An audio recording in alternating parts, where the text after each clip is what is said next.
I just wanted to, just give y'all a quick reminder, man. Do what y'all do, man. Just go out there, play, have fun. Everything else is going to fall into place. He's lying. Okay, now let's tell the truth.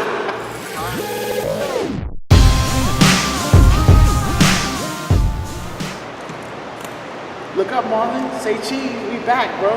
My fault. We Being back, bro. disrespectful. I was all in the phone. Actually about to place a food order. I'm gonna be real with the audience. Right. I mean, listen. We've been busy all day. Me with the 9 to 5. My man Simmons, man. He's been in the gym all day. Triple S, man. It's serious. We're not gonna get into that because you're making some monsters. I got a sneak preview. It's ugly. It's really ugly. Y'all see. Go to my wrist. Good. Go to my wrist. Go to my wrist. All right. Yeah. But yeah, it's good stuff, man. My guy Simmons is in here killing the game right now, man. Proud of this dude. But we back, man. We missed y'all. But life happens. Had some things. Coach been, coaching up Fred Storm, doing the AAU thing. So one half is missing. I'm supporting my man in the gym. I can't do the podcast without my co-host. So you know what I'm saying. Again, for y'all who don't know, Ray Masonette, Anthony Simmons, we back. Red report. What we gonna hit him with today? We gonna hit him with we gonna be on topic, but slightly off topic. We gonna get into the deeper, finer things of basketball. Right. Which is history. Right. So I'm gonna let my man Simmons kick it off. I'm gonna go ahead and drink some of this Nature's Twist. Shout out Nature's Twist. These are sponsors, man. So you trying to do a little. Well, really, guys. Today I just want to talk about this generation and just more about learning the game, how we need to approach it off the court, and just understanding what history is. So my way of getting into it is always right now one of the biggest debates we hear is the LeBron Jordan debate. We're not here to really go into it because it kills me. You know what I'm saying? Like, it bothers me too. I'm 100% Michael Jordan. It's not even a second guess. Me too. It's not even close. I'm an 80s baby. You know what I'm saying? But for me, it's Michael Jordan. But the main point of it is, it's just like, so many times just coaching, being on the van, being in the barber shops, being in different places, being in different high school gyms, hearing the kids talk. When they have the Jordan-LeBron debate, the biggest thing for me and my biggest takeaway is how this generation basically thinks like that basketball was invented now. That because of the stats and what they see now, that there's no appreciation of the years and years of basketball that happened previously or came before it. And that's like the biggest step to me in stopping your development. You know what I'm saying? Because it's not an appreciation of elders and it's not an appreciation of the history of the game. Like, if you really 100% truly love basketball, then you're going to appreciate the history of it, like the finer things, like the things that people don't understand. So, perfect example, like, for me, like, I think what a lot of kids don't understand is, like, one topic I talk about all the time is, like, the pick and roll, you know what I'm saying, has become big in this generation of basketball. Right. You know what I'm saying? Like, you got a lot of teams that really don't run offense without it. But the crazy part of it is, like, I feel like the pick and roll is kind of hurting the game at the same time. Because when I play AAU, when I play high school, like, the pick and roll wasn't a focal point. Right. I can't even remember a time we did the pick and roll. Like, Stockton and Malone was doing the pick and roll. Right. But other than that, you had the ball in the middle of the floor. You had somebody on the strong and the weak side, and you had to be able to break your man down off the bounce to draw the defense and create a play for somebody. You didn't have no pick. Right. So once again, like, to me, like, that's part of not understanding the history of the game and not appreciating it, because it's like, just because we got the remix and everything that happens now, you know what I'm saying, there's a lack of appreciation of what comes before, or what always has come before that, man. So just when I look at the game, man, it's just like, what I need you kids to understand is, there were people that did LeBron things way before LeBron. There were people that did Steph-like things way before Steph. There are people that did Russell Westbrook-like things way before them. All these stars appreciate that. And so because of that, they go back in time to look at plays, to look at players, you know what I'm saying, to look at situations, techniques. You have to do the same thing. Just because you have a trainer, just because you have one coach, doesn't mean you can't do your own research and educate yourself about the game. You know what I'm saying? Like, basketball is a game that was played for a long period of time. It was even played with a peach basket. It was even played without a three-point line. It was even played where you couldn't dunk. It was so many different things. You know what I'm saying? The lane had to be extended. It's so many different details about the game that you have to know, because ultimately, when it comes down to your live period and you extending your career, it's about your overall understanding of the game. And that overall understanding comes from history.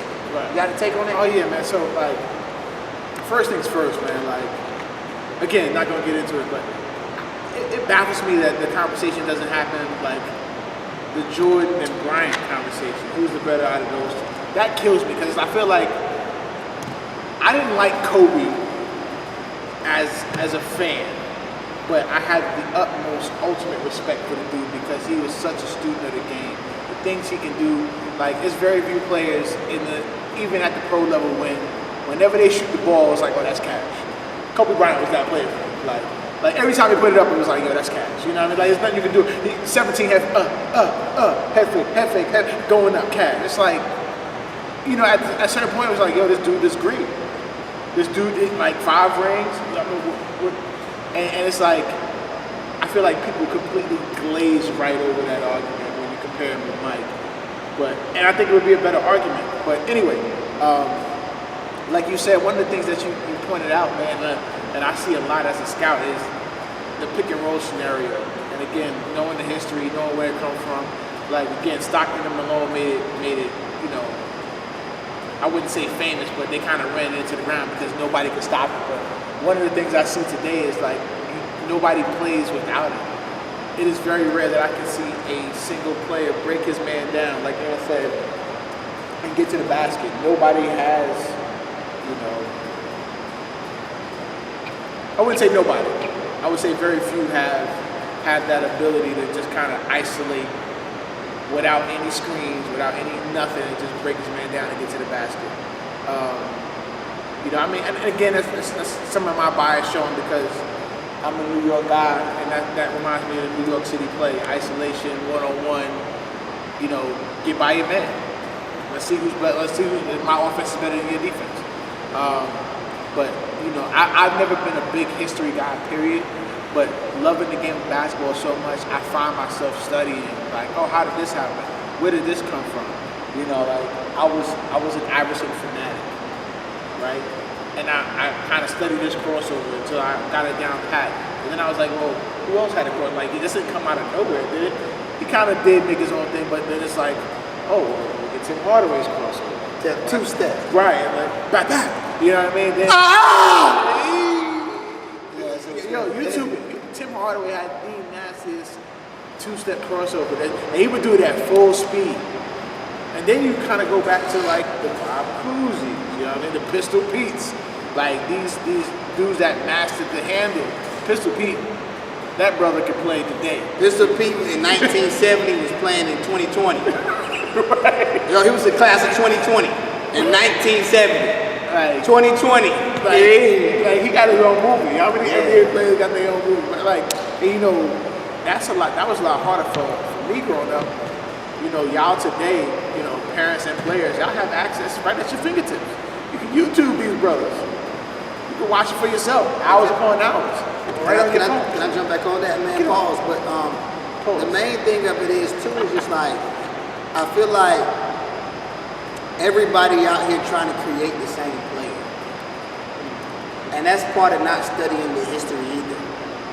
Like what you'll see if you go back and look at 80s and 90s NBA, the game has evolved, but the game was filled of guys that they didn't need that many dribbles to, you know what I'm saying, to become a pro. Like basically teams had maybe 1 or 2 ball handlers, you know what I'm saying, it looked very different. But everybody could shoot, whereas everybody in the NBA now can dribble. Everybody back then could shoot. The ball could be swung from one side of the court to the other. And whether it was your power forward, your center, everybody could hit a catch and face jump shot. You know what I'm saying? Nowadays you see it. people can't even shoot so much. They don't even guard. Even LeBron, like it took a while for people to guard. Ben Simmons run rookie of the year. He can't even shoot a damn jumper. But he the real rookie though. But see, that's a whole nother talk.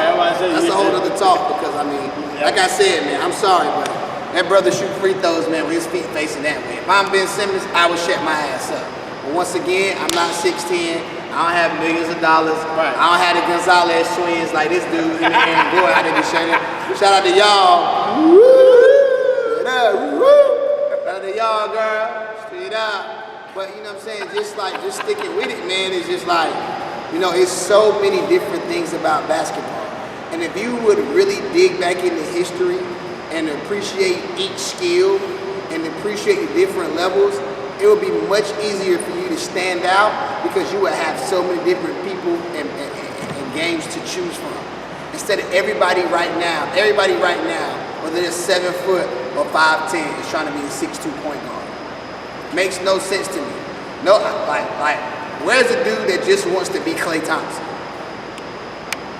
Where's the guy that, like, how do you train to be Draymond Green? You know what I'm saying? Like how you train to do the intangibles? Like, you don't have players that, like, IQ players just stick the game no more. Everybody has to have the ball in their hand to be good. Right? Nobody can be good without the ball in their hand anymore. Well, it's the disrespect of the history. I think, you know, like you were saying, like, the comparisons, and you know, sometimes it's media, you know, baby Westbrook, baby KD, you know, Steph Curry, like they always make these comparisons for the kids, and I think the hype gets to them a little bit, man. But you know, when you look at Steph Curry and the way he's kind of morphing the game, right? Like the way, in a way, like Michael Jordan did, but not as influential. Steph Curry is more relatable, right? You look at that brother on TV. He is 6'4", right? So he ain't little, but most people, you know, people feel like, yeah, that's average height. And he ain't dunking or, you know what I'm saying? Like, he's shooting the ball at a phenomenal rate. Everybody feels like they can do that. You know what I'm saying? When it was Mike, everybody wanted to dunk. Now they see Steph, and it's like everybody want to be that. Like, I want to dribble the ball, break down the defense, and pull up 5 feet from the three-point line and chuck a three. And I think the frustrating part for me is it's evident that they're not putting in the same type of work he put in to be able to do that. So, you know, like, again, when you study, when you learn, you kind of see Coach got something in the locker room about Kobe Bryant at 4 a.m. And it reminded me of an article about how he, you know, would wake up at 3 a.m. to work out and not doing nothing fancy, no combs, no this and that. It was just basic, simplistic, generic moves, and he got it down packed to the point where he didn't need to do nothing fancy. Like, y'all watch any film on Kobe Bryant, it's 1, 2, 3, shoot. 1, 2, shoot. 1, pump fake, shoot. Like, his game isn't rocket science. He just mastered the simple things. But that's because he put in the work. That's all I got on that topic, man. You got anything else? Nah, man, I think it was a great topic to just, you know, step back into the forefront with, step back into the lightweight for us. Right. If you have any questions, comments, or concerns, you know, feel free to reach out, you know, Instagram, Twitter, whatever. Comment on the page, you know, the preview will come out in a little while. And we continue to build because off this conversation, that's going to build into the future of where the Rand Report is going. And that's just, you know, as far as like just helping y'all, help educate y'all on certain things as far as the history of different things. You know, so we don't want it just to be the time to talk about it. We want to make sure you show you guys and make sure that we're the example. Right, absolutely. So yeah, I mean, piggyback right off that, man. Make sure y'all shoot the question, man. Like, we answer them, as you can see. We did that a couple of episodes back. Oh, disclaimer. We're not saying LeBron isn't great. Just FYI. Oh, he's Mount Rushmore. Right. Yeah, like LeBron. He's definitely Mount Rushmore. Just want to throw that out there because people will take those words and like, LeBron. Nah. I'm specifically speaking about the GOAT. Like, I'm speaking about the GOAT. That's all I'm talking about. Like, him being better than, you know, this guy. But we're gonna go. So let's go ahead and jump into this. I wanted to talk about this real quick. AAU season. It is here. It is upon us. It's all. It's Shit happening. is over. Well, It's about to be. It's about to be over. This is special report. News joint coming to the bottom. Urgent news. Like the last live period is happening, and some of y'all haven't been really. Y'all might have been listening, but y'all ain't really been paying attention to what we said. So the window is closing slowly but surely, and I just wanted to, just give y'all a quick reminder, man. Do what y'all do, man. Just go out there, play, have fun. Everything else is going to fall into place. He's lying. Okay, now let's tell the truth. All right. So pertaining to defense, let's stick to the specifics. All right. We're going to make it quick because it's the end of July. You probably haven't pushed subscribe, so I'm not going to give you everything. Push subscribe, I'll give you more. You see what I'm saying? Trying to get a low. All right. So real quick links. Defensively, all right. Live period. You can't just go out there and play and have fun. Nah, screw that. This is what we got. Number one, talking. All right. Live period is about understanding. So the main thing you need to do on defense is talk.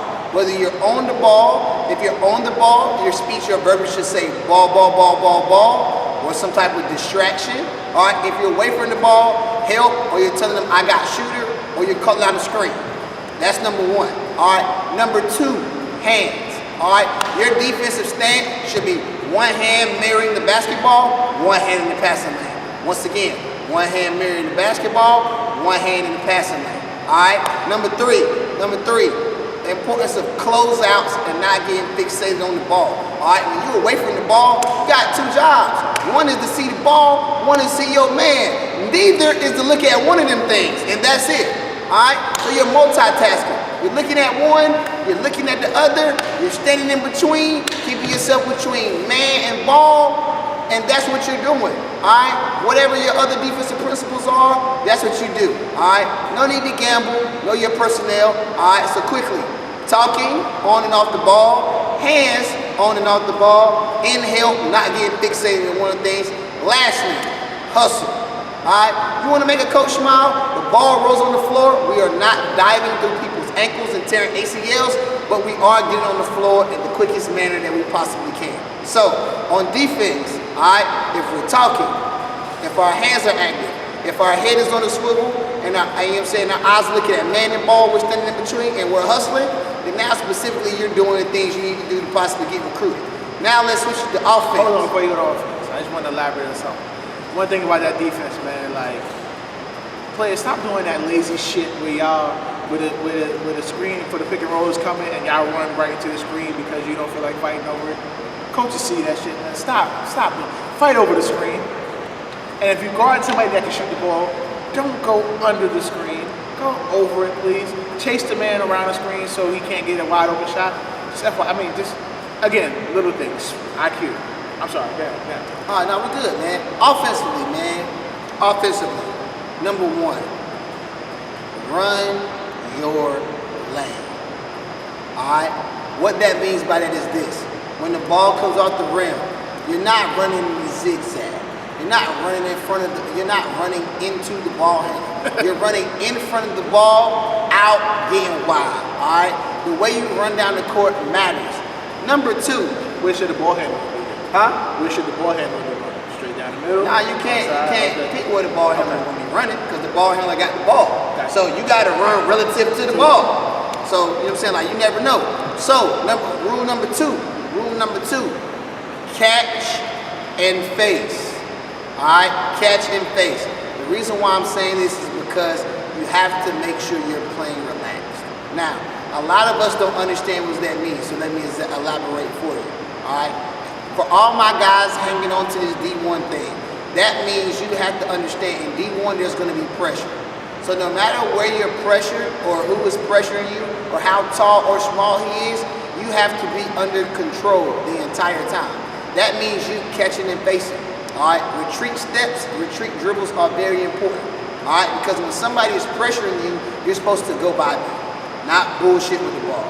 When somebody's pressuring you, you're supposed to go by them. Also, by catching and facing, you can see. All right. Number 3, do not over dribble. All right. What you have to understand about the college game is the ball moves from side to side continuously. All right. Unless you Trae Young, Colin Sexton, Quade Green, or one of these special guys that they're specifically brought in and they're going to build the offense around you to dribble it the whole time, you're going to have to understand how to pass it. There's a dribble count. 3 dribbles, move it. If you can't do what you need to do with 3 dribbles, then move it. Lastly, number 4, one of the most important, don't get hung up on points. Get hung up on how you play the game. It's about reads, all right? There are guys, like, listen, you don't have to score 25. You can score 10, you can score 11, you can score 12, you can score 8.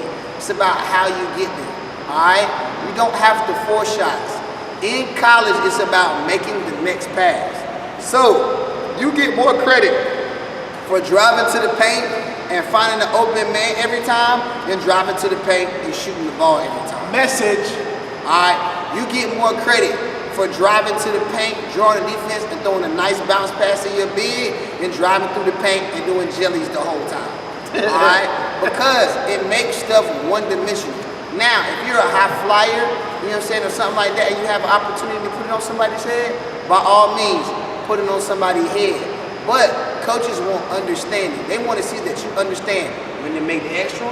They want to see that you understand when the pump fake because he's coming out too high, and they want to understand that you know that you understand. Okay, I'm wide open. Let me catch without hesitation and shooting this.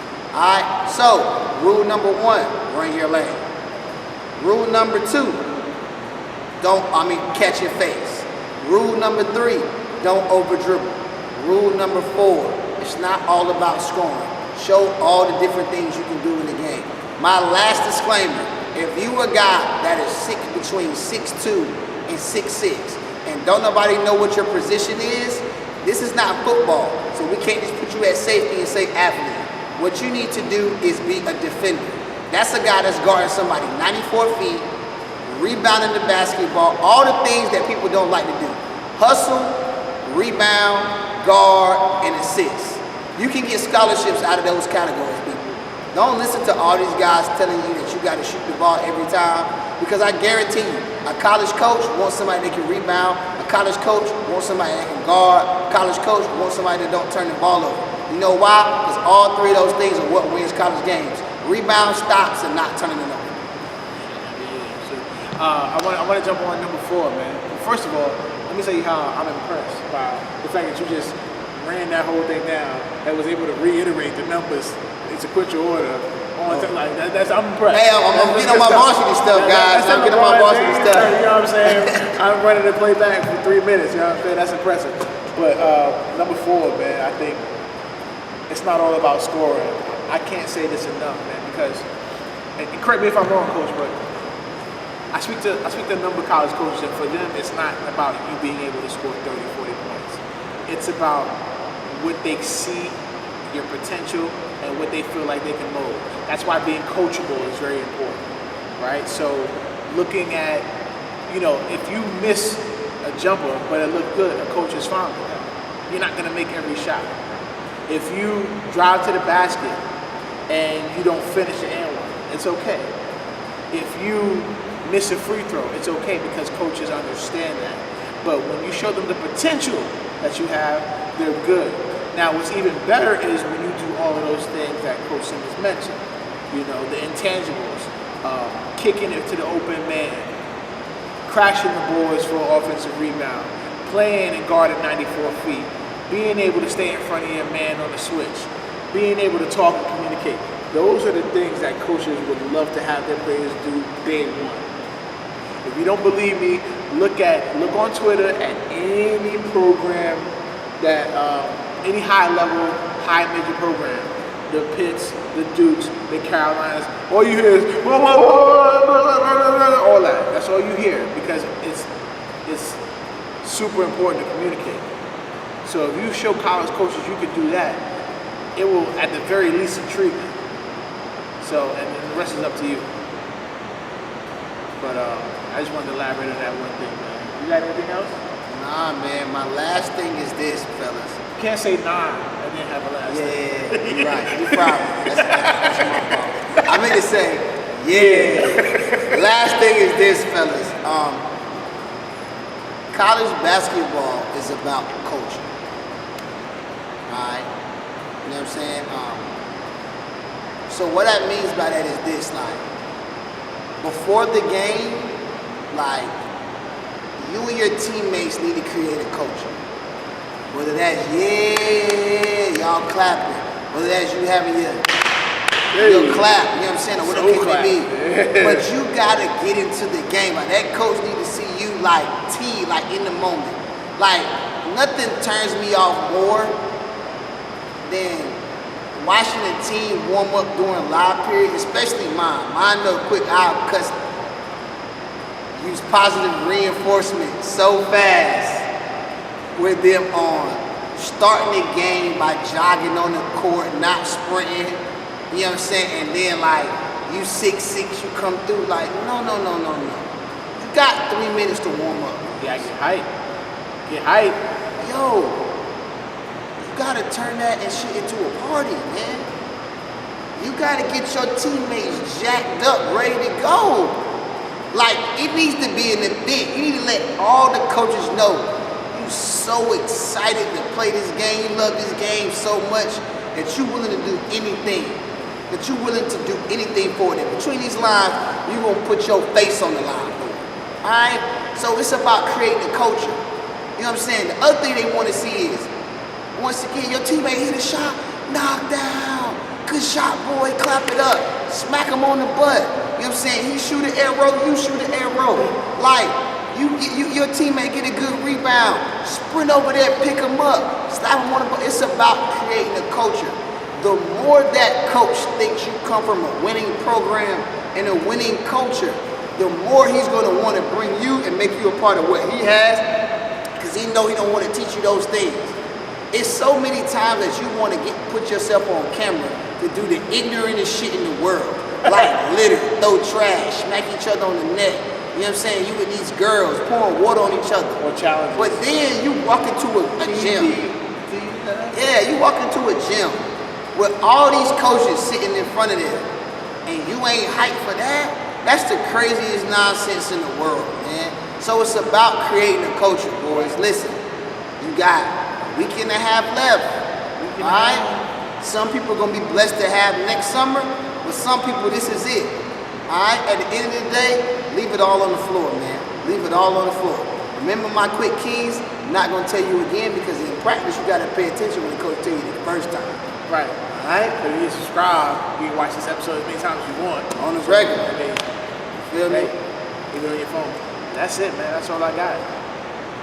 Remy. All right, Remy. We out of here. We out. Tell your sister I said hello. Don't.